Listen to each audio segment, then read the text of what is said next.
ಹಿಂದೂಗಳ ಬಗ್ಗೆ ಮಾತಾಡೋಣ ಆಯ್ತು. ನೀನೊಬ್ಬ ಜೈನನಾಗಿ ಜೈನ್ ಮಹಾವೀರನ ಬಗ್ಗೆ ಮಾತಾಡಿದ್ರು.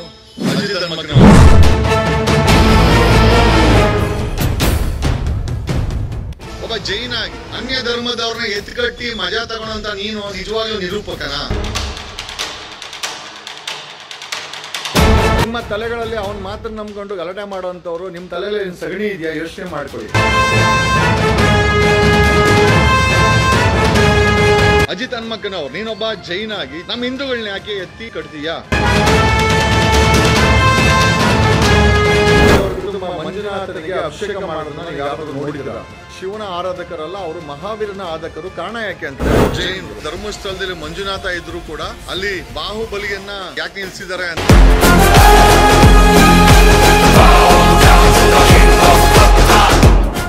ನಮಸ್ಕಾರ ಕರ್ನಾಟಕ. ನಮ್ಮ ಜನ, ನಮ್ಮ ರಾಜ್ಯ, ನಮ್ಮ ದೇಶ, ಅವ್ರ ಜೊತೆ ನಮ್ಮ ಒಡನಾಟ, ಸಾಮರಸ್ಯದಿಂದ ಬದುಕಬೇಕು ಅಂತ ಯೋಚನೆ ಮಾಡೋರಲ್ಲಿ ನಾನು ಕೂಡ ಒಬ್ಬ. ನಮ್ಮ ದೇಶದ ಸ್ಟ್ರೆಂತ್ ಏನು ಗೊತ್ತಾ?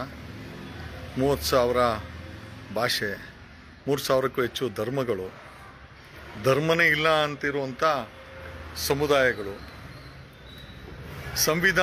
ಸಂವಿಧಾನ ಇದ್ದು ಏನೂ ಗೊತ್ತಿಲ್ಲದೆ ಬದುಕ್ತಾ ಇರುವಂಥ ಬುಡಕಟ್ಟ ಜನರು. ಇಷ್ಟೆಲ್ಲ ಇರ್ಬೇಕಾದ್ರೆ ಕೈಗೆ ಮೈಕು, ಬಾಯಿಗೆ ಒಂದು 4 ಮಾತು ಸಿಕ್ಕಿದ್ರೆ ಬಡ್ಕೊಳೋ ಅಂಥ ಕೆಲವು ವ್ಯಕ್ತಿಗಳು. ನಾನು ಯಾಕೆ ಈ ವಿಚಾರ ಹೇಳ್ತಾ ಇದ್ದೀನಿ ಅಂತಂದರೆ, ದ ಬಿಗ್ಗೆಸ್ಟ್ ಸ್ಟ್ರೆಂತ್ ಆಫ್ ನಮ್ಮ ಭಾರತದ ಅತಿ ಹೆಚ್ಚಿನ ದೊಡ್ಡ ಸ್ಟ್ರೆಂತ್ ಅಂತಂದರೆ ಸಾಮರಸ್ಯ ರೀ.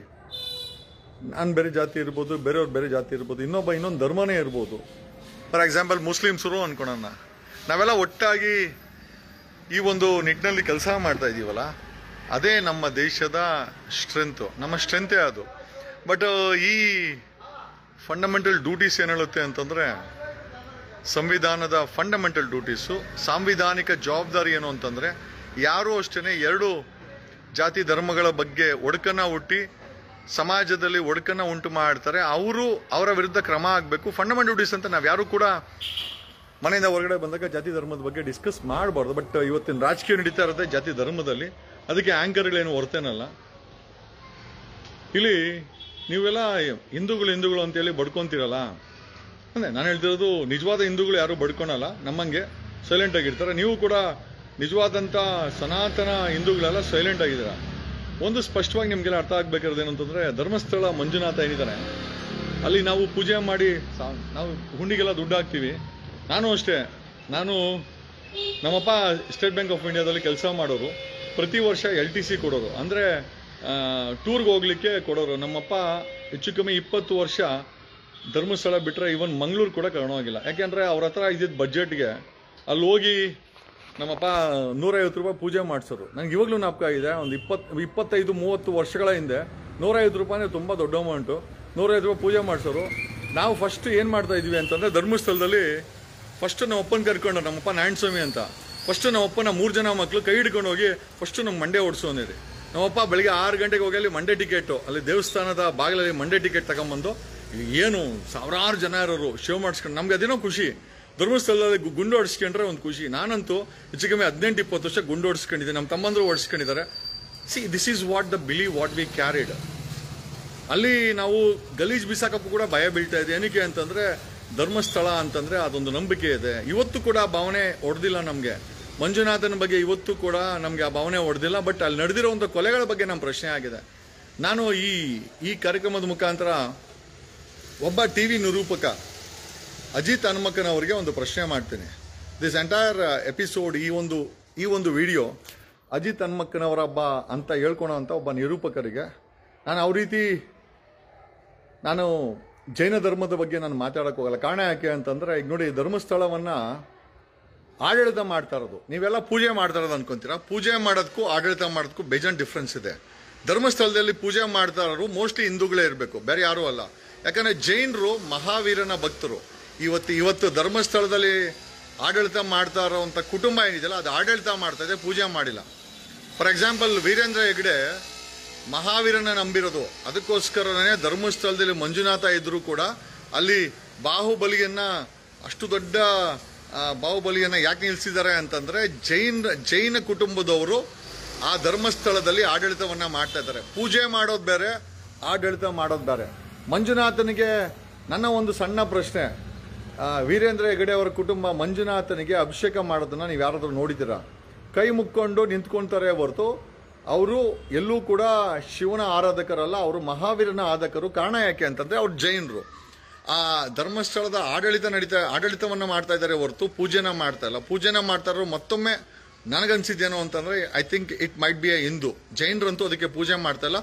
ಜೈನರು ಮಹಾವೀರನ ಆರಾಧಕರು. ಆಮೇಲೆ ಅಲ್ಲಿ ಎಂಟೈರ್ ಧರ್ಮಸ್ಥಳದ ಆಡಳಿತವನ್ನ ನಡೆಸ್ತಾ ಇರೋರು ಒಂದು ಜೈನ ಕುಟುಂಬ. ಅವರು ಶಿವನ ಪೂಜೆ ಮಾಡಿಲ್ಲ ಅಂತಂದ್ರು, ಎಸ್ ಭಕ್ತಿ ಯುಕ್ತಿ ಇರ್ಬೋದು, ಗೊತ್ತಿಲ್ಲ ನನಗೆ. ಬಟ್ ಆಡಳಿತವನ್ನ ನಡೆಸ್ತಾ ಇರೋರು ಜೈನ ಕುಟುಂಬ. ಪೂಜೆ ಮಾಡ್ತಾ ಇಲ್ಲ ಜೈನ ಕುಟುಂಬ, ಅದನ್ನ ಪೂಜೆ ಮಾಡ್ತಾ ಇಲ್ಲ. ಯಾಕಂದ್ರೆ ಜೈನರ ಒಡಕೊಲ್ ದೇವರು ಮಹಾವೀರ. ಜೈನರು ಆರಾಧನೆ ಮಾಡಿ ನಾವ್ಯಾವತ್ತೂ ಯಾರನ್ನೂ ಪ್ರಶ್ನೆ ಮಾಡಿಲ್ಲ ಅಲ್ವಾ? ನಾವೆಷ್ಟು ಒಳ್ಳೆಯವರು ಅಂತಂದ್ರೆ ನಾವ್ ಯಾರನ್ನೂ ಪ್ರಶ್ನೆ ಮಾಡಲ್ಲ. ಕಣ್ಮುಚ್ಕೊಂಡು ಹೋಗ್ತೀವಿ, ಕಣ್ಮುಚ್ಕೊಂಡ್ ಬರ್ತೀವಿ. ಏನಕ್ಕೆ ಅಂತಂದ್ರೆ ಎಸ್ ನಮ್ಗೊಂದೊಂದು ನಂಬಿಕೆ. ನಮ್ಮ ಪ್ರಶ್ನೆ ಏನಪ್ಪಾ ಅಂತಂದ್ರೆ, ಈಗ ಇದೇನು ಧರ್ಮಸ್ಥಳವನ್ನ ಜೈನರು ಪೂಜೆ ಮಾಡ್ತಾ ಇದ್ದಾರೆ. ಇಲ್ಲಿ ನಮ್ಮ ಸುವರ್ಣ ಡಿಬೇಟ್ ಅಲ್ಲಿ ಇವನು ಯಾರೋ ಅಜಿತ್ ಹನುಮಕ್ಕ ಅವರು ನನಗೆ ತಿಳಿದಿರೋ ಪ್ರಕಾರ ಜೈನರು. ಒಬ್ಬ ಜೈನ್ ವ್ಯಕ್ತಿ ಮಹಾವೀರನ ಬಗ್ಗೆ ಮಾತಾಡ್ಬೇಕಾ ಅಥವಾ ಹಿಂದೂ ಮತ್ತೆ ಮುಸಲ್ಮಾನರ ಎರಡು ಧರ್ಮಗಳ ಬಗ್ಗೆ ಕಿಚ್ಚನ್ನ ಹಚ್ಚಬೇಕಾ? ನನ್ನ ಪ್ರಶ್ನೆ ಏನಪ್ಪಾ ಅಂತ, ಒಂದ್ ಕಡೆ ಅಲ್ಲಿ ನಮ್ಮ ಹಿಂದೂ ಮಂಜುನಾಥನನ್ನ ಆಡಳಿತ ಮಾಡ್ತಾ ಇರೋಂಥ ಜೈನರು, ಇಲ್ಲಿ ಸುವರ್ಣ ಟಿವಿನಲ್ಲಿ ಹಿಂದೂ ಮತ್ತೆ ಮುಸ್ಲಿಂಗೆ ಬೆಂಕಿ ಇಡ್ತಾ ಇರೋರು ಕೂಡ ಒಬ್ಬ ಜೈನರು. ಒಬ್ಬ ಅಜಿತ್ ಹನುಮಕ್ಕನವರ ಜೈನ ಸಮುದಾಯದ ಬಗ್ಗೆ ನಾವು ಯಾರೂ ಮಾತಾಡಿಲ್ಲ. 2 ವರ್ಷಗಳ ಹಿಂದೆ ಒಬ್ಬ ಜೈನ್ ಮುನಿ ಸತ್ತೋಗ್ತಾರೆ. ಆವಾಗ ಧರ್ಮಸ್ಥಳ ವೀರೇಂದ್ರ ಹೆಗಡೆ ತಮ್ಮ ಬಾಯಿಂದ ಯಾಕೆ ಈ ತರ ಆಗ್ಬಾರ್ದು, ಘೋರವಾದಂತ ಶಿಕ್ಷೆ ಕೊಡ್ಬೇಕು ಅವ್ರಿಗೆ ಅಂತ ಹೇಳ್ತಾರೆ. ಒಬ್ಬ ಜೈನ್ ಮುನಿಯನ್ನ ಯಾರೋ ಒಬ್ಬ ಹಿಂದೂ ವ್ಯಕ್ತಿಗಳು ಕೊಲೆ ಮಾಡಿದಾಗ ಬಾಯಿ ತೆರೆಯುವಂತ ವೀರೇಂದ್ರ ಹೆಗಡೆ ಅವರು ಈ ಒಂದು ಹತ್ಯಾಕಾಂಡದ ಬಗ್ಗೆ ಮಾತಾಡ್ತಾ ಇಲ್ಲ. ನಮ್ಗೆ ಅದೇ ಬೇಜಾರು. ನಾವೇನೋ ಅವ್ರನ್ನ ಆರೋಪಿ ಅಂತ ಯಾರೂ ಹೇಳಿಲ್ಲ. ವಿ ನೆವರ್ ಟೋಲ್ಡ್ ಅಟೋನೆ ಅವರು ಆರೋಪಿ ಅಂತ. ಬಟ್ ಪ್ರಶ್ನೆ ಏನಪ್ಪಾ ಅಂತಂದ್ರೆ, ಅಲ್ಲಿ ಧರ್ಮಸ್ಥಳದಲ್ಲಿ ನಮ್ಮ ಹಿಂದೂ ದೇವರನ್ನ ಜೈನ್ ಕುಟುಂಬ ಆಡಳಿತ ನಡೆಸೋದು, ಇಲ್ಲಿ ಹಿಂದೂ ಮತ್ತೆ ಮುಸ್ಲಿಮರ ಮಧ್ಯೆ ಬೆಗ್ಗಿಕ್ಕೋನು ಕೂಡ ಒಬ್ಬ ಜೈನು, ಅದು ಅಜಿತ್ ಹನುಮಕ್ಕನವರು. ಒಬ್ಬ ಜೈನ್ ಆಗಿ 2 ಧರ್ಮಗಳ ಮಧ್ಯೆ ಬೆಂಕಿ ಇಟ್ಟು ಮಜಾ ತಗೊಳ್ತಾ ಇದ್ದಾನ ಅಜಿತ್ ಹನುಮಕ್ಕನವರು. ಆಮೇಲೆ ನಾವ್ಯಾರು ಕೂಡ ಜೈನ್ ಧರ್ಮದ ಬಗ್ಗೆ ಮಾತಾಡಿಲ್ಲ. ಆಮೇಲೆ ಅಜಿತ್ ಹನುಮಕ್ಕನವ್ರ ಬಗ್ಗೆ ಮಾತಾಡಿಲ್ಲ. ಒಬ್ಬ ಅಜಿತ್ ಹನುಮಕ್ಕನವರು ಏನ್ ಮಜಾ ತಗೊಂತಾ ಇದ್ದಾನ ಹಿಂದೂಗಳಿಗೆ? ಆಮೇಲೆ ಅಜಿತ್ ಹನುಮಕ್ಕನವರನ್ನ ಐಕಾನ್ ಮಾಡ್ಕೊಂಡಿರೋಂತ ಹಿಂದೂಗಳು ಯೋಚನೆ ಮಾಡಬೇಕು, ಅವನು ಹಿಂದೂ ಅಲ್ಲ. ಅವನ ಜೈನ್ ಧರ್ಮನ ಯಾರ ಮೇಲೆ ಎತ್ಕಟ್ತಾನ? ಹಿಂದೂಗಳನ್ನ ಮುಸ್ಲಿಮರ ಮೇಲೆ ಎತ್ಕಟ್ಟೋದು ಇದೇ ಕೆಲಸ ಅವನಿಗೆ. ಏನಕ್ಕೆ ಅಂತಂದ್ರೆ ಅವನೊಬ್ಬ ಜೈನು. ಅಜಿತ್ ಹನುಮಕ್ಕನವರು ಫಸ್ಟ್ ಕ್ಲಾರಿಟಿ ಕೊಡಪ್ಪ. ನೀನು ಯಾವ ಧರ್ಮದವನು? ಅಲ್ಲೊಬ್ಬ ಹುಡುಗ ನಿನ್ಗೆ ಪ್ರಶ್ನೆ ಮಾಡ್ತಾನೆ, ಕನಿಷ್ಠ ನಿನ್ಗೆ ಉತ್ತರ ಕೊಡಕ್ ಕೂಡ ಯೋಗ್ಯತೆ ಇಲ್ಲಂತವ್ರು. ಅಂದ್ರೆ ಸಮಾಜವನ್ನ ದಿಕ್ಕು ತಪ್ಪಿಸುವಂತ ವ್ಯಕ್ತಿಗಳು ಯಾರೇ ಆಗಿರ್ಬೋದು, ಅವರುಗಳನ್ನ ಪ್ರಶ್ನೆ ಮಾಡಿ ಅವರ ನೈತಿಕತೆಯನ್ನ ಪ್ರಶ್ನೆ ಮಾಡುವಂತ ಅವಶ್ಯಕತೆ ಇದೆ. ನಾನು ಏನಕ್ಕೆ ಈ ಮಾತನ್ನು ಹೇಳ್ತಾ ಇದ್ದೀನಿ ಅಂತಂದ್ರೆ, ಸದಾ ಹಿಂದೂಗಳ ಬಗ್ಗೆ ಮಾತಾಡೋನು ಆಯ್ತು. ನೀನೊಬ್ಬ ಜೈನನಾಗಿ ಜೈನ್ ಮಹಾವೀರನ ಬಗ್ಗೆ ಮಾತಾಡಿದ್ರು ಅಜಿತ್ ಹನುಮಕ್ಕನವರು, ನಿನಗೆ ಖಂಡಿತವಾಗಿ ಅದಕ್ಕೆ ನಾವು ಚಪ್ಪಾಳೆ ತರ್ತೀವಿ. ನೀನೊಬ್ಬ ಜೈನ್ ಆಗಿ ಹಿಂದೂಗಳ ಪರ ಮಾತಾಡಿ ಮುಸ್ಲಿಮರ ವಿರುದ್ಧವಾಗಿ ಯಾಕೆ ಎತ್ಕಡ್ತೀಯಾ? ಸ್ವಲ್ಪ ಮುಂದೆ ಹೋಗು. ಸೊ ಅಜಿತ್ ಹನುಮಕ್ಕನವರ ದಯಮಾಡಿ ಇನ್ಮುಂದೆ ಆದರೂ ಹಿಂದೂ ಮತ್ತೆ ಮುಸಲ್ಮಾನರ ಬಗ್ಗೆ ಒಬ್ಬ ಜೈನನಾಗಿ ನೀನು ಎತ್ತುಕಟ್ಟುವಂತ ಅವಶ್ಯಕತೆ ಇಲ್ಲ. ಆಮೇಲೆ ಹೇಳಿದ್ರಲ್ಲ, ನಿನ್ನ ಧರ್ಮದ ಬಗ್ಗೆ ನಾವ್ಯಾರೂ ಮಾತಾಡ್ತಲ್ಲ. We never spoke. ನಾವು ಯಾರು ಕೂಡ ನಿನ್ನ ಧರ್ಮದ ಬಗ್ಗೆ ನಾವ್ಯಾರೂ ಮಾತಾಡಿಲ್ಲ. ಒಬ್ಬ ಜೈನ್ ಆಗಿ ಅನ್ಯ ಧರ್ಮದವ್ರನ್ನ ಎತ್ಕಟ್ಟಿ ಮಜಾ ತಗೊಳಂತ ನೀನು ನಿಜವಾಗ್ಲೂ ನಿರೂಪಕನಾ? This is what the question.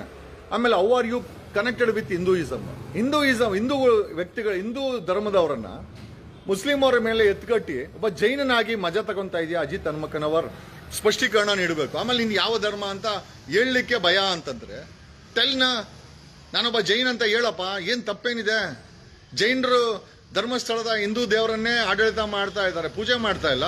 ಪೂಜೆ ಮಾಡ್ತಾ ಇರೋರು ಬೇರೆ, ಆಡಳಿತ ಮಾಡ್ತಾ ಇದ್ದಾರೆ. ನಮ್ಗೇನು ತಕರಾಲಿಲ್ಲ. ನಮ್ಮ ಹಿಂದೂ ದೇವರನ್ನ ಒಬ್ರು ಜೈನರು ಆಡಳಿತ ಮಾಡ್ಕೊಂಡು ಚೆನ್ನಾಗಿದ್ದಾರೆ ಅಂತ ಸಂತೋಷ. ಬಟ್ ಅಲ್ಲಾಗಿರೋ ಅಕ್ರಮಗಳ ಬಗ್ಗೆ ಪ್ರಶ್ನೆ ಮಾಡ್ತೀವಿ.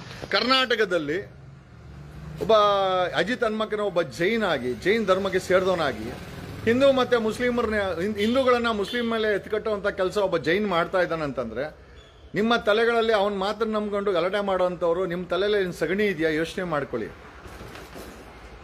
ನಮ್ಮ ಹಿಂದೂ ದೇವರನ್ನ, ಸನಾತನ ದೇವರನ್ನ ಅಲ್ಲಿ ಜೈನರು ಆಡಳಿತ ಮಾಡ್ತಾರೆ. ಅದನ್ನು ಕೇಳೋಕ್ಕೆ ನಿಮ್ಗೆ ಯಾರಿಗೂ ತಾಕತ್ತಿಲ್ಲ. ಇಲ್ಲಿ ಒಬ್ಬ ಜೈನು ಸಮಾಜದಲ್ಲಿ ಕರ್ನಾಟಕದಲ್ಲಿ ಬೆಂಕಿ ಇಕ್ತಾನೆ, ಅಜಿತ್ ಹನುಮಕ್ಕನವ್ರಂತ. ಅವನನ್ನು ಫಾಲೋ ಮಾಡೋ ಅಂತ ಹಿಂದೂಗಳು. ಯಾಕೆ ಹಿಂದೂಗಳು ಯಾರು ಇಲ್ವಾ ನಿಮಗೆ ಫಾಲೋ ಮಾಡೋಕ್ಕೆ? ಆತನ್ನ ಕೇಳಿ ಯಾವ ಧರ್ಮ ಅಂತ. ಒಬ್ಬ ಜೈನ ಆಗಿ 2 ಧರ್ಮಗಳ ಮಧ್ಯೆ ಬೆಂಕಿ ಇಡುವಂಥ ಕೆಲಸವನ್ನ ಆತ ಯಾಕೆ ಮಾಡ್ತಾ ಇದ್ದಾನೆ ಪ್ರಶ್ನೆ ಮಾಡ್ಕೊಳ್ಳಿ. We don't have any issues. ಅಕಸ್ಮಾತ್ ನಾವೇನಾದ್ರೂ ಹಿಂದೂಗಳು ಜೈನರಿಗೆ ಮತ್ತೆ ಇನ್ನೊಬ್ಬರಿಗೆ ಪಾರ್ಸಿಗಳಿಗೆ ತಂದಿಕ್ಕಿದ್ರೆ ಬಿಡ್ತಾ ಇದ್ರ? ಮನೆ ನುಗ್ಗಿ ಹೊಡೆದಿರೋರು. ಅವ್ನು ಹೇಳ್ತಾನಲ್ಲ, ಗಿಳಿಯಾರು ಹೇಳ್ದಂಗೆ. ಸೊ ದಯಮಾಡಿ ನಿಮ್ಮ ಬ್ರೈನ್ಗಳಲ್ಲಿ ಇರುವಂತ ಕಲ್ಮಶವನ್ನ ತೆಗಿರಿ. ಈ ರೀತಿ ಎತ್ತು ಕಟ್ಟುವಂತ ವ್ಯಕ್ತಿಗಳಿಗೆ ಹುಷಾರಾಗಿರಿ. ಅಜಿತ್ ಹನುಮಕ್ಕನವರು ಒಬ್ಬ ಜೈನ್ ಧರ್ಮಕ್ಕೆ ಸೇರಿದವನು ಹಿಂದೂಗಳನ್ನ ಮುಸಲ್ಮಾನರ ಮೇಲೆ ಎತ್ಕಟ್ತಾನೆ ಅಂತಂದ್ರೆ ಉದ್ದೇಶ ಏನೋ ಒಂದು. ಅಜಿತ್ ಹನುಮಕ್ಕನವ್ರು, ನೀನೊಬ್ಬ ಜೈನ್ ಸಮುದಾಯಕ್ಕೆ ಸೇರಿದವನಾಗಿ ನಮ್ಮ ಹಿಂದೂಗಳನ್ನ ಯಾಕೆ ಎತ್ಕಟ್ಟಿ ಕಟ್ತೀಯಾ? ಇದರಿಂದ ನಿನಗೆ ಏನ್ ಬರ್ತಾ ಇದೆ, ಏನ್ ಲಾಭ? ನಿನ್ನ ಧರ್ಮದ ಬಗ್ಗೆ, ನಿನ್ನ ಜೈನ್ ಧರ್ಮದ ಬಗ್ಗೆ ನಾವು ಯಾರು ಕೂಡ ಪ್ರಶ್ನೆ ಮಾಡಲ್ಲ. ಅದನ್ನ ಯಾರನ್ನೂ ನಾವು ಎತ್ಕಟ್ಟಲ್ಲ. ನೀನ್ ಯಾಕೆ ನಮ್ಮ ಹಿಂದೂಗಳನ್ನ ಮುಸ್ಲಿಂ ಮೇಲೆ ಎತ್ಕಟ್ತಾ ಇದೆಯಾ? ಯಾವ ನೈತಿಕತೆ ಇದೆ? ಒಬ್ಬ ಜೈನ ಆಗಿ ನೀನ್ ಮಾಡ್ತಾರಂತ ಕೆಲಸ ಸರಿನಾ? ಆಮೇಲೆ ನಿಮ್ಮ ಜೈನ ಧರ್ಮದ ಹುಡುಗರನ್ನ ನಾವ್ಯಾರ? ನಿಮ್ ಜೈನ ಧರ್ಮದ ಹುಡುಗರೆಲ್ಲ ಆರಾಮಾಗಿ ವ್ಯಾಪಾರ ಮಾಡ್ಕೊಂಡು ಸಾವಿರಾರು ಕೋಟಿ ರೂಪಾಯಿ ಟ್ರೇಡಿಂಗ್ ಮಾಡ್ಕೊಂಡು ಬಿಸ್ನೆಸ್ ಮೆನ್ಗಳಾಗಿ ಚೆನ್ನಾಗಿದ್ದಾರೆ. ನಮ್ಮ ಹಿಂದೂ ಹುಡುಗರು ನಿನ್ನ ಫಾಲೋ ಮಾಡ್ಕೊಂಡು ಡ್ರೈವಿಂಗ್ ಕೆಲಸ ಮಾಡ್ಕೊಂಡು ಜೈಲುಗಳಿಗೆ ಹೋಗ್ಕೊಂಡು ಕೇಸುಗಳು ಹಾಕ್ಸ್ಕೊಂಡು ಕೊಲೆಗಳು ಮಾಡ್ಕೊಂಡು ನಿನ್ನಂತರ್ನ ನಿಮ್ಮ ಸಮುದಾಯದ ಹುಡುಗರನ್ನ ಚೆನ್ನಾಗಿ ಯಾರಾದ್ರೂ ಒಬ್ಬ ಜೈನು, ಮೊನ್ನೆ ಒಬ್ಬನ್ ನೋಡಿದೆ ಯಾವ್ದ್ರಲ್ಲಿ, ಆ ಗೋಲ್ಡ್ ಸ್ಮಗ್ಲಿಂಗ್ ಕೇಸಲ್ಲಿ, ರನ್ಯಾರಾವ್ ಕೇಸಲ್ಲಿ ಒಬ್ಬ ಜೈನ್ ಇದ್ದಾನೆ. ಅವನು ಗೋಲ್ಡ್ ಸ್ಮಗ್ಲರು. ನೋಡಿ, ಆ ಜೈನರು ಎಲ್ಲ ವ್ಯಾಪಾರ ಮಾಡ್ಕೊಂತಾರೆ. ನಮ್ಮ ಹಿಂದೂ ಧರ್ಮದ ನಮ್ಮ ಶೂದ್ರರು ಕೆಳ ಜಾತಿ, ನಮ್ಮ ಹಿಂಗುಳಿಗೆ ನಾವು ಹೇಳೋದು ಎಲ್ಲ ಇವ್ರ ಮಾತುಗಳನ್ನ ಕೇಳ್ಕೊಂಡು ನೀವುಗಳೆಲ್ಲ ಹಾಳಾಗೋಗ್ತಾ ಇದ್ದೀರಾ, ಕೇಸ್ಗಳು ಹಾಕ್ಸ್ಕೊಂತ ಇದ್ದೀರಾ. ಅದೇ ಒಬ್ಬ ಜೈನ್ ಯಾವತ್ತಾದ್ರೂ ಬಂದು ಬೀದಿಗೆ ಮಾತಾಡಲ್ಲ. ಯಾಕೆ ಅಂತಂದ್ರೆ ಅವರೆಲ್ಲ ವ್ಯಾಪಾರ ಮಾಡಿ ಒಳ್ಳೊಳ್ಳೆ ಕಾಸುಗಳು ಮಾಡ್ಕೊಂತಾರೆ, ಇನ್ಕ್ಲೂಡಿಂಗ್ ಅಜಿತ್ ಹನುಮಕ್ಕನವರು. ಅವನನ್ನು ಫಾಲೋ ಮಾಡೋ ಹಿಂದೂಗಳು ನೀವು ನಿಜವಾಗ್ಲೂ ತಲೆನ ಸಗಣಿ ಕಣಿದ್ದೀರಾ? ಅವನೊಬ್ಬ ಒಬ್ಬ ಹಿಂದೂಗಳನ್ನ ಮುಸಲ್ಮಾನರ ಮೇಲೆ ಎತ್ಕಡ್ತಾನೆ. ಏನಕ್ಕೆ ಅಂತಂದ್ರೆ ಜೈನ್ ಹುಡುಗರಿಗೆ ಯಾರಿಗೂ ಹೇಳಲ್ಲ ಅವನು. ಜೈನ್ ಧರ್ಮದ ಬಗ್ಗೆನೂ ಮಾತಾಡಲ್ಲ. ಆಮೇಲೆ ಒಬ್ಬ ಜೈನು ಮಹಾವೀರನ ಬಗ್ಗೆ ಮಾತಾಡ್ಬೇಕೇ ಹೊರತು ರಾಮನ್ ಬಗ್ಗೆ ಅವನಿಗೆ ಹರಿಕತೆ ಯಾಕೆ? ನೀನು ತಲೆ ಓದಿ ಕೂದಲೆಲ್ಲ ಹೊಲ್ಟೋಗಿದೆ ಅಂತಂದ್ರೆ ಹೋಗಿ ವಿಗ್ ಹಾಕಿಸ್ಕೊಂಬ, ಬೇಡ ಅಂತ ಹೇಳ್ತಾ ಇಲ್ಲ. ನಿನಗೆ ಅಜಿತ್ ಹನುಮಕ್ಕನವರ್, ನಿನಗೆ ನಮ್ಮ ಹಿಂದೂ ಧರ್ಮದ ಬಗ್ಗೆ ಮಾತಾಡಿ ಎತ್ಕಟ್ಟಕ್ಕೆ ನಿನಗೆ ಯಾವುದೇ ಅಧಿಕಾರ ಇಲ್ಲ. ಮೊದಲು ಆ ಸುವರ್ಣದಿಂದ ತೊಲಗೋಗು. ನಿನ್ನ ನಂಬ್ಕೊಂಡು ಎಷ್ಟೋ ಜನ ಬೀದಿಗೆ ಬಂದಿದ್ದಾರೆ. ಇದೇ ಮಾತನ್ನ ನಿಮ್ಮ ಜೈನ್ ಹುಡುಗರಿಗೆ ಹೇಳೋ. ಸಾವಿರಾರು ಕೋಟಿ ರೂಪಾಯಿ ವ್ಯಾಪಾರ ಮಾಡ್ತಾರಲ್ಲ, ಬಿಸ್ನೆಸ್ ಮೆನ್ಗಳಾಗಿದ್ದಾರಲ್ಲ. ಅಮಿತ್ ಶಾ ಮಗ 30,000 ಕೋಟಿ BCCIಗೆ ಅವನು ಚೇರ್ಮನ್. ನೀನು ಅಜಿತ್ ಹನುಮಕ್ಕನವರು, ನೀನು ಸುವರ್ಣ ಚೀವಿನಲ್ಲಿ ಒಳ್ಳೊಳ್ಳೆ ಸಂಬಳ ತಗೊಂಡು ಒಳ್ಳೆ ಚೀಫ್, ನೀನು ಸುವರ್ಣ ಚೀಫ್. ಅದೇ ನಿಮ್ಮ ಜೈನ್ ಕುಟುಂಬ ಧರ್ಮಸ್ಥಳದಲ್ಲಿ ಸಾವಿರಾರು ಕೋಟಿ ದುಡ್ಡನ್ನ ಮಂಜುನಾಥ ಹೆಸರು ತಗೊಂಡು ಚೆನ್ನಾಗಿದ್ದಾರೆ. ನೀವು ಜೈನರೆಲ್ಲ ಚೆನ್ನಾಗಿರ್ಬೇಕು. ಆದ್ರೆ ನಮ್ಮ ಹಿಂದೂಗಳು ಮಾತ್ರ ಮುಸಲ್ಮಾನರ ಜೊತೆ ಕಿತ್ತಾಡ್ಕೊಂಡು ಬೀದಿಲಲ್ಲಿ ಜೈನಲ್ಲಲ್ಲಿ ಇರಬೇಕು. ಯಾವ ನ್ಯಾಯ ಇದು? ನೋಡಿ, ಬೇರೆ ಧರ್ಮದವರು ನಮ್ಮಗಳನ್ನ ಯಾವ ರೀತಿ ಬಳಸ್ಕೊಳ್ತಾ ಇದ್ದಾರೆ. ಇವತ್ತು ನಾವು ಸನಾತನ ಹಿಂದೂ ಧರ್ಮ ಅಂತೀವಿ, ಆದ್ರೆ ಅಲ್ಲಿ ಮಂಜುನಾಥನ ಹತ್ರ ದುಡ್ಡು ಹಾಕ್ಸ್ಕೊಂಡು ಆಡಳಿತ ಮಾಡ್ತಾರೋ ಜೈನ.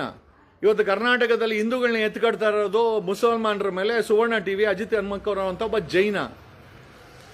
BCCI ಅಮಿತ್ ಶಾ ಬಂದ್ಬಿಟ್ಟು ಜೈನು. ಆದ್ರೆ ಹಿಂದೂ ಧರ್ಮದ ಬಗ್ಗೆ 3 ವರ್ಷ ಒಬ್ಬ ಹೋಮ್ ಮಿನಿಸ್ಟರ್ ಮಾಡಿ ಅಲ್ಲಿ ಕುಣಿಸಿದ್ರೆ ಎಲ್ಲ ಹುಷಾರು. ಅವ್ರು ಯಾರು ಬೀದಿಗೆ ಬರಲ್ಲ. ಹಾಳ ಹೋಗೋದೆಲ್ಲ ಆ ಹಿಂದೂ ಹೆಸರು ಹೇಳ್ಕೊಂಡು ಆ ಹಿಂದೂಗಳಿಗೆ ಹುಳ ಬಿಡ್ತಾ ಇರೋದು. ನಮ್ಮ ದಡ್ರ ನಾವು ಓದಿಲ್ವಾ? ಆಮೇಲೆ ಜೀವನದಲ್ಲಿ ಏನು ಕಲ್ತಿಲ್ವಾ ನೀವು ಯಾರೂನು? ಒಬ್ಬ ಅಮಿತ್ ಶಾ ಜೈನ, ಒಬ್ಬ ವೀರೇಂದ್ರ ಹೆಗಡೆ ಜೈನ, ಇವನು ಯಾರೋ ಸುವರ್ಣ ಅಜಿತ್ ಹನುಮಕ್ಕರು ಜೈನ, BCCI ಚೇರ್ಮನ್ ಡೋಕ್ಲಾ, ಅಮರ ಡೋಕ್ಲಾ, ಗುಜರಾತಿ ಡೋಕ್ಲಾ ಇದೆಯಲ್ಲ, ಏನು ಅವನ ಹೆಸರು, BCCI. ನೋಡ್ರಿ, ಅವ್ರ ಮಕ್ಕಳನ್ನ ಯಾರು ಕೂಡ ಇವರು ಗಲಾಟೆ ಮಾಡಕ್ ಬಿಡಲ್ಲ. ಅವ್ರ ಮಕ್ಕಳನ್ನ ಯಾರು ಕೂಡ ಇವರು ಹೋರಾಟಗಳಿಗೆ ಬಿಡಲ್ಲ. ಜೈನರು ಯಾರು ಹೋರಾಟಕ್ಕೆ ಬರಲ್ಲ. ಕಾರಣ ಯಾಕಂದ್ರೆ ಬಿಸ್ನೆಸ್ ಮೆನ್ಗಳವರೆಲ್ಲ. ಭಾರತದಲ್ಲಿ ಅತಿ ಹೆಚ್ಚಿನ ಬಿಸ್ನೆಸ್ ಮೆನ್ಗಳನ್ನ ಕೊಟ್ಟಿರೋದು ಜೈನ್ ಸಮುದಾಯ. ನೀವುಗಳೆಲ್ಲ ಜೈಲ್ಗೆ ಹೋಗ್ತೀರಾ ಹಿಂದೂ ಅನ್ಕೊಂಡು. ನಮ್ಮ ಸಮುದಾಯದ ಬಗ್ಗೆ ನೀವು ತನಿಖೆ ಮಾಡಿಕೊಂಡು ಯಾರ್ಯಾರೋ ನಿಮ್ಮನ್ನ ಬಳಕೆ ಮಾಡ್ತಾರೆ ಅಂತಂದ್ರೆ ನೀವು ಇವನು ಯಾರೋ ಮುತಾಲಿಕು ಮರಾಠಿ ಬ್ರಾಹ್ಮಣ, ಒಬ್ಬ ಮರಾಠಿ ಬ್ರಾಹ್ಮಣ ನಮ್ಮ ಹಿಂದೂ ಶೂದ್ರ ಹುಡುಗರನ್ನ ಎತ್ಕಡ್ತಾನೆ. ಅವ್ರ ಕೈಗೆ ಗನ್ಗಳು ಕೊಡ್ತಾನೆ, ಅವ್ರ ಕೈಯಲ್ಲಿ ಮಾಡಬಾರ್ದೆಲ್ಲ ಮಾಡಿಸ್ತಾನೆ, ವಿಷ ಹಾಕ್ತಾನೆ ಅಂತಂದ್ರೆ ಒಬ್ಬ ಬ್ರಾಹ್ಮಣ ಮರಾಠಿ ಬ್ರಾಹ್ಮಣ ಮುತಾಲಿಕನ್ ಫಾಲೋ ಮಾಡ್ತೀರಾ ಅಂತಂದ್ರೆ ನಿಮ್ಮ ತಲೆಯಲ್ಲಿ ಏನಿದೆ? ನಾವೆಲ್ಲ ಶೂದ್ರು ಮುಂಡೆವು ಅಂತ ಎಲ್ಲ ಅವ್ರು ಉಗಿಯೋದು ನಮ್ಮನ್ನ ಶೂದ್ರು ಮುಂಡೆವು ಅಂತಾರೆ. ನಿಮಗೆ ಖಂಡಿತವಾಗಿ ತಲೆಯಲ್ಲಿ ಬುದ್ಧಿ ಇಲ್ವಾ? ಒಬ್ಬ ಅಜಿತ್ ಹನುಮಕ್ಕನ ಒಬ್ಬ ಜೈನನ್ನ ಫಾಲೋ ಮಾಡಿ ಅವನು ಹಿಂದೂಗಳನ್ನ ಎತ್ಕಡ್ತಾನೆ. ಬೇಕಾ ನಿಮ್ಗದು? ಬೇಕಾದು? It has to be thought. ಒಬ್ಬ ಭಾರತದ home minister Amit Shah 3 term home minister ಹಿಂದೂಗಳ ಬಗ್ಗೆ ಮಾತಾಡ್ತಾನೆ. ಜೈನರ ಬಗ್ಗೆ ಮಾತಾಡಕ್ ಹೇಳಿ, ಜೈನ್ ಹುಡುಗರನ್ನ ಎತ್ಕಟ್ಟಕ್ಕೆ ಹೇಳಿ, ಮುಸಲ್ಮಾನರ ಮೇಲೆ ಹೋಗ್ಲಿ, ಜೈನರು ಹೋರಾಟ ಮಾಡ್ಲಿ, ಜೈನರು ಸಮುದಾಯ ಜೈನ್ ಹುಡುಗರು ಹೋಗಿ ಗಲಾಟೆ ಮಾಡ್ಲಿ, ಮುಸಲ್ಮಾನರ ಮೇಲೆ ತಾಕತ್ತಿದ್ರೆ ನಮ್ಮ ಹಿಂದೂಗಳನ್ನ ಯಾಕೆ ಇವ್ರು ಎತ್ಕಟ್ಟೋದು? This is the biggest question what we are asking. ಯಾಕೆ ನಮ್ಮ ಹಿಂದೂ ಹುಡುಗರು ಏನೋ ಬೇಕಾಬಿಟ್ಟಿ ಬಿದ್ದವ್ರಾ? ತಲೆಯಲ್ಲಿ ಬುದ್ಧಿ ಇಲ್ದವ್ರಾ? ಅಂದ್ರೆ ಜೈನರು ಮಕ್ಕಳು BCCI ಪ್ರೆಸಿಡೆಂಟ್ ಆಗಬೇಕು, ಹೋಮ್ ಮಿನಿಸ್ಟರ್ ಆಗಬೇಕು ಅಂದ್ರೆ ಒಬ್ಬ ಜೈನು ದೇಶದ ಹೋಮ್ ಮಿನಿಸ್ಟ್ರು. ಎಷ್ಟಪ್ಪ ಜನಸಂಖ್ಯೆ ಇದೆ? ಜೈನರ ಜನಸಂಖ್ಯೆ ಏನಿದೆ? ಜೈನರ ಸಮುದಾಯ ಜನಸಂಖ್ಯೆ ಎಷ್ಟಿದೆ? ಆದ್ರೆ ದೇಶವನ್ನ 3 ಟೈಮ್ ಆಳ್ತಾರನು ಅಮಿತ್ ಶಾ. ನೀವೆಲ್ಲ ಚಾಣಕ್ಯ ಅಂತೀರಾ. ಒಬ್ಬ ಹಿಂದೂನಲ್ಲಿ ಹೋಮ್ ಮಿನಿಸ್ಟರ್ ಮಾಡಕ್ಕೆ ನಿಮ್ಗೆ ಯೋಗ್ಯತೆ ಇಲ್ಲ. ಹಿಂದೂನ ಕೂತ್ಕೊಳ್ಳಿ ಅಂತ ಹೇಳಕ್ಕಿಲ್ಲ. ಅದೇ ಒಬ್ಬ ಅಮಿತ್ ಶಾ ಒಬ್ಬ ಜೈನ್ ಆಗಿ ಎತ್ಕಡ್ತಾ ಇರೋದು ಹಿಂದೂಗಳನ್ನ ಏನೋ ಮುಸಲ್ಮಾನರ ಮೇಲೆ ಅಧಿಕಾರದಲ್ಲಿ ಕೂತ್ಕೊಂಡು ಮಗನ್ನ BCCI ಪ್ರೆಸಿಡೆಂಟ್ ಮಾಡ್ಕೊಂಡು 1000 ಕೋಟಿ ಓನರ್ಗಳು ಬೆನಾಮಿನಿ ಇರ್ಬೋದು, ತನಿಖೆ ಮಾಡ್ರೆ ಗೊತ್ತಾಗ್ತದೆ. ಇಲ್ಲಿ ಕರ್ನಾಟಕದಲ್ಲಿ ಸುವರ್ಣ ಚಾನೆಲ್ ಅಲ್ಲಿ ಕೂತ್ಕೊಂಡು ಹಿಂದೂಗಳನ್ನ ಮುಸಲ್ಮಾನ ಮೇಲೆ ಎತ್ಕಡ್ತಾ ಇರೋದು ಒಬ್ಬ ಅಜಿತ್ ಹನುಮಕ್ಕನವರು ಕೂಡ ಜೈನು. ಧರ್ಮಸ್ಥಳದಲ್ಲಿ ಮಂಜುನಾಥ ಸ್ವಾಮಿನ ಪೂಜೆನ ಹಿಂದೂ ಕೈಯಲ್ಲಿ ಮಾಡಿಸ್ಕೊಂಡು ಆಡಳಿತ ಮಾಡ್ತಾರ ಕೂಡ ಜೈನರ ಮಕ್ಕಳೆಲ್ಲ ಬಳೆಪೇಟೆನಲ್ಲಿ SP ರೋಡಲ್ಲಿ 1000 ಕೋಟಿ ರೂಪಾಯಿ ಏನೋ ಅಂಗಡಿಗಳನ್ನ ಹಾಕೊಂಡು ದಿನ 1000 ಕೋಟಿ ರೂಪಾಯಿ ಸಂಪಾದನೆ ಮಾಡ್ತೀರಾ. ನೀವು ಹಿಂದೂ ಮುಸ್ಲಿಂ ಅನ್ಕೊಂಡು ತಲೆಗಳು ಹೊಡ್ಕೊಂಡು ಕೊಲೆಗಳು ಮಾಡ್ಕೊಂಡು ಜೈಲ್ಗೆ ಹೋಗ್ತೀರಾ. ನೋಡಿ, ಅವ್ರು ಎತ್ಕಟ್ಟೋರು ಜೈನರಾದ್ರೂ ಕೂಡ ಎಲ್ಲರೂ ಅಲ್ಲ, ಬಟ್ ಜೈನ್ ಸಮುದಾಯ ಹಿಂದೂಗಳನ್ನ ಎತ್ಕಟ್ಟುವಂತ ಕೆಲಸದಲ್ಲಿ ಸಾಕಷ್ಟು ಕೆಲಸ. ರಾಷ್ಟ್ರ ಮಟ್ಟದಲ್ಲಿ ಒಬ್ಬ ಅಮಿತ್ ಶಾ ಜೈನು ಹಿಂದೂಗಳನ್ನ ಮುಸಲ್ಮಾನರ ಮೇಲೆ ಎತ್ಕಡ್ತಾನೆ, ಅಧಿಕಾರ ತಗೊಳ್ತಾನೆ. What should be talk? ಏನು? ಎಸ್ ಬನ್ನಿ ಒಂದೇ 2 ಮಿನಿಟ್ಸ್ ಬನ್ನಿ. ನಾನು ಹೇಳೋದೇನು ಅಂತಂದ್ರೆ, ಒಬ್ಬ ರಾಷ್ಟ್ರ ಮಟ್ಟದಲ್ಲಿ ಒಬ್ಬ ಜೈನು ಅಮಿತ್ ಶಾ ನಮ್ಮ ಹಿಂದೂಗಳನ್ನ ಮುಸಲ್ಮಾನ ಮೇಲೆ ಎತ್ಕಡ್ತಾನೆ. ಕರ್ನಾಟಕದ ಮಟ್ಟದಲ್ಲಿ ಅಜಿತ್ ಹನುಮಕ್ಕನ ಒಬ್ಬ ನಿರೂಪಕ ಹಿಂದೂಗಳನ್ನ ಮುಸಲ್ಮಾನರ ಮೇಲೆ ಎತ್ಕಡ್ತಾನೆ. ಧರ್ಮಸ್ಥಳದಲ್ಲಿ ಒಬ್ಬ ಜೈನ ಕುಟುಂಬ ನಮ್ಮ ಹಿಂದೂ ದೇವ್ರನ್ನ ಪೂಜೆ ಮಾಡ್ತಾರೆ. ನೀವೆಲ್ಲ ತಲೆನಲ್ಲಿ ಲದ್ದಿ ಇಟ್ಕೊಂಡಿದ್ದೀರಾ? ಅವರೆಲ್ಲ ನೋಡಿ ಅವ್ರವ್ರ ಮಕ್ಕಳನ್ನ ಬಿಸ್ನೆಸ್ ಮ್ಯಾನ್ ಮಾಡ್ತಾರೆ. SP ರೋಡಲ್ಲಿ ನೋಡಿ, ಅಮಿತ್ ಶಾ ಅವ್ರ ಮಗನನ್ನ BCCI ಚೇರ್ಮನ್ ಮಾಡಿದ್ರು. ನಿಮ್ಗೆ ಯಾವ ಹಿಂದೂ ಮಕ್ಕಳನ್ನ ಕರ್ಕೊಂಡೋಗಿ BCCI ಚೇರ್ಮನ್ ಮಾಡಿಲ್ಲ. ಅಜಿತ್ ಹನುಮಕ್ಕನವರು ಯಾವ ಜೈನ್ ಹುಡುಗರನ್ನ ಕರ್ಕೊಂಬಂದು ಹೋರಾಟ ಮಾಡು ಅಂತ ಹೇಳಲ್ಲ, ಜೈನ್ ಹುಡುಗರನ್ನ ಬಿಡಲ್ಲ ಅವರು. ಯಾಕೆ ಅಂತಂದ್ರೆ ಅವ್ರು ಬಿಸ್ನೆಸ್ ಮಾಡ್ತಾರೆ, ಬಳಸ್ಕೊಳ್ಳೋದು ನಿಮ್ಮಂತ ವೇಸ್ಟ್ಗಳನ್ನ ಅಂತ ಅವ್ರು ಹೇಳ್ತಾ ಇರೋದು. ದಯಮಾಡಿ ಈ ಸಮಯದಲ್ಲಾದ್ರೂ ದಯಮಾಡಿ ತಲೆನಲ್ಲಿ ಸ್ವಲ್ಪ ಬುದ್ಧಿಯನ್ನು ಇಟ್ಕೊಳ್ಳಿ. ಬೇರೆ ಧರ್ಮದವರು ನಮ್ಮನ್ನ ಹಿಂದೂಗಳನ್ನ ಮುಸಲ್ಮಾನರ ಮೇಲೆ ಎತ್ಕಟ್ಟಿ ಆರಾಮಾಗಿ ಅವರು ಬಿಸ್ನೆಸ್ಗಳು ಮಾಡಿಕೊಂಡು ನಿರೂಪಕರಾಗಿ ಹೋಮ್ ಮಿನಿಸ್ಟರ್ಗಳಾಗಿ ಧರ್ಮಸ್ಥಳದ ಆಡಳಿತಕ್ಕಾಗಿ 1000 ಕೋಟಿ ಓನರ್ಗಳಾಗಿದ್ದಾರೆ. ಅವ್ರ ಕುಟುಂಬಗಳು ಚೆನ್ನಾಗಿದೆ. ಬೆಂಗಳೂರಲ್ಲಿ ಬಂದ್ರೆ SP ರೋಡ್ ಬಿಸ್ನೆಸ್ ಪಾಯಿಂಟ್ ಎಲ್ಲಿದೆ? ಎಂಟೈರ್ ಜೈನರ ಕೈಯಲ್ಲಿದೆ. ಅವ್ರ ಎಂಟೈರ್ ಎಲೆಕ್ಟ್ರಾನಿಕ್ಸ್ ಗೂಡ್ಸ್ ಆಗಿರ್ಬೋದು, ಬೇರೆ ಯಾವ ಗೂಡ್ಸ್ ಆಗಿರ್ಬೋದು, ಯಾವುದೇ ಆಗಿರ್ಬೋದು, ಜೈನರು ಅಂಗಡಿಗಳು ಹಾಕೊಂಡು ವ್ಯಾಪಾರ ಮಾಡ್ತಾರೋ. ನಿಮ್ಮನ್ನ ಗಲಾಟೆ ಮಾಡಕ್ಕೆ ಮುಸಲ್ಮಾನರ ಮೇಲೆ ಬೀದಿಗೆ ಬಿಟ್ಟವ್ರೆ. ಮುಸಲ್ಮಾನರು ಹಾಳಾಗೋರು, ಹಿಂದೂಗಳು ಹಾಳಾಗೋದ್ರು. ಉದಾರ ಆಗಿದ್ದು ಇವ್ರೆ. ಏನೋ ನಾನು ಹೇಳ್ಬೇಕಾದನ್ನ ಹೇಳ್ದೆ. ಅಜಿತ್ ಹನುಮಕ್ಕನ ನೀನು ಯಾವ ಧರ್ಮ ದಯವಿಟ್ಟು ಹೇಳು. ಜೈನ್ ಅಂದ್ರೆ ಹಿಂದೂಗಳನ್ನ ಮುಸಲ್ಮಾನರ ಬಗ್ಗೆ ಯಾಕೆ ಎತ್ಕಡ್ತಾ ಇದೆಯಾ? What is your intention? Please clarify it. ನಾವು ಕೂಡ ಜೈನರುಗಳನ್ನ ಬೇರೆಯವ್ರ ಮೇಲೆ ಎತ್ಕಟ್ಟಿದ್ರೆ ಹೋಗ್ತೀರಾ? ಹೋಗಲ್ಲ. ಯಾಕಂದ್ರೆ ನೀವೆಲ್ಲ ಬುದ್ಧಿವಂತರು, ಬಿಸ್ನೆಸ್ ಮ್ಯಾನ್ಗಳು. ನಾವೇ ಅಲ್ಲ ದಡ್ಡ ಮುಂಡೆವು. Thank you. ಸುದ್ದಿ 18 ಸದಾ ನಿಮ್ಮೊಂದಿಗೆ.